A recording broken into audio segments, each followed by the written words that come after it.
Հնդկաստանում տեղի ունեցած քարաթափման հետևանքով զոհվել է 13 մարդ, այդ թվում 1 երեխա։ Այս մասին հայտնում է Times of India թերթը։ Փրկարարները շարունակում են որոնողափրկարարական աշխատանքները, իսկ իշխանությունները պարզում են ողբերգության հանգամանքները։ Ուկրաինայի նախագահ Վոլոդիմիր Զելենսկին հայտարարել է, որ պատրաստ է այցելել Սպիտակ տան օվալաձև աշխատասենյակ կամ Մարալագո խաղաղության համաձայնագրի շուրջ բանակցությունները վարելու։ Ավելի վաղ Ուկրաինայի նախագահը նշել էր, որ պատերազմի դադարեցման շուրջ բանակցությունները չեն շարունակվում, քանի որ Ամերիկայի Միացյալ Նահանգները կենտրոնացած է Իրանի շուրջ ստեղծված իրավիճակի վրա։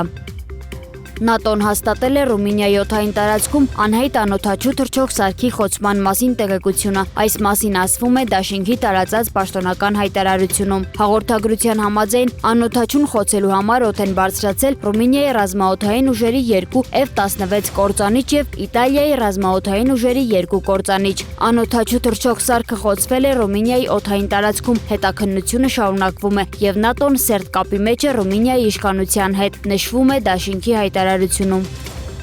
ՆԱՏՕ-ի հարավային հարևանության հարցերով հատուկ ներկայացուցիչ Խավիեր Կոլոմինան այցելել է Կատար, քննարկելու Պարսից ծոցի տարածաշրջանում ստեղծված անվտանգային իրավիճակը։ Այս մասին հայտնում է ՆԱՏՕ-ի պաշտոնական կայքը։ Այցի ընթացքում Կոլոմինան հանդիպել է Կատարի միջազգային գործակցության պետքարտուղար Մարիամ բինթ Ալի բին Նասեր Ալ Մինանդի եւ Կատարի զինված ուժերի շտաբի պետ գեներալ լեյտենանտ Ջասիմ բին Մոհամմեդ Ալ Մանայի հետ։ Կողմերը քննարկել են տարածաշրջանային անվտանգության միջավայրի փոփոխությունները, նաև ՆԱՏՕ-ի եւ Կատարի միջև գործակցության խորացման հնարավորությունները։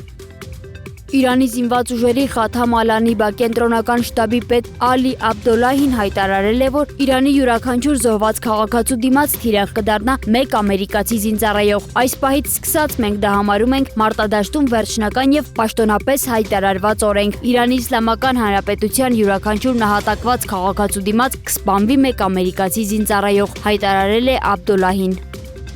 Ամերիկայի Միացյալ Նահանգները պատժամիջոցներ է սահմանել 4 ֆիզիկական եւ 9 իրավաբանական անձանց նկատմամբ, որոնք ըստ Վաշինգտոնի առնչվում են իրանցի գործարար եւ ֆինանսիստ Բաբախ Զանջանիի ենթադրյալ ցանցին։ Այս մասին հայտնել է Ամերիկայի Միացյալ Նահանգների ֆինանսների նախարարության օտարերկրյա ակտիվների վերահսկման վարչությունը։ Պատժամիջոցների ցանկում ընդգրկվել են Իրանի, Արաբական Միացյալ Էմիրությունների եւ Նիդերլանդների քաղաքացիներ, նաեւ Տաջիկստանի 1 քաղաքացի։ Սև ցուցակում հայտնված 9 ընկերություններ գրանցված են Իրանում, Արաբական Միացյալ Էմիրություններում եւ Թուրքիայում։ Պատժամիջոցների շրջանակում Ամերիկայի Միացյալ Նահանգների իրավասության ներքո գտնվող նրանց ակտիվները ենթակա են սառեցման։ Ամերիկացի քաղաքացիներին արգելվում է գործարքներ իրականացնել նրանց հետ, իսկ պատժամիջոցների ցանկում ընդգրկված անձանց մուտքը Միացյալ Նահանգներ սահմանափակվում է։ Վաշինգտոնը պնդում է, որ Բաբախ Զանջանի ընկերությունները նպաստում են Իրանի նկատմամբ սահմանված արևմտյան պատժամիջոցների շրջանցմանը եւ աջակցում են Իրանի Իսլամական հեղափոխության պահապանների կորպուսին։ Նշվում է նաև, որ Ամերիկայի Միացյալ Նահանգները